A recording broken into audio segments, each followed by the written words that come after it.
నమస్కారం. ఈటీవీ 360కి స్వాగతం. ముందుగా ప్రధానాంశాలు. 20 రోజుల్లో నామినేటెడ్ సహా పీసీసీ కార్యవర్గ పదవుల భర్తీ.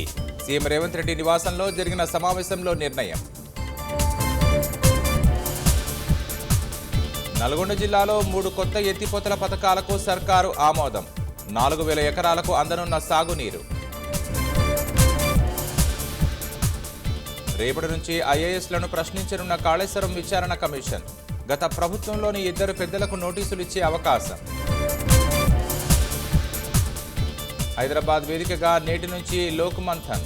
రేపు హాజరు కానున్న రాష్ట్రపతి ద్రౌపది ముర్ము. నిజామాబాద్ జిల్లాలో నెరవేరని ప్రభుత్వ ఇంజనీరింగ్ కాలేజీ కళ. పాలమూరు వర్సిటీ మాదిరే టీయూలోను ఏర్పాటు చేయాలని డిమాండ్. శీతాకాల సమావేశాల్లో పార్లమెంటు ముందుకు వక్ఫ్ బిల్లు. జాయింట్ కమిటీ నివేదికపై చర్చ తర్వాత ఆమోదం. భారత్ చైనా సంబంధాల పునరుద్ధరణ దిశగా అడుగులు. లావోస్లో చైనా రక్షణ మంత్రితో రాజ్నాథ్ భేటీ. గాజాలో కాల్పుల విరమణకు మోకాలొడ్డిన అమెరికా. భద్రతా మండలి తీర్మానాన్ని వీటో చేసిన అగ్రరాజ్యం.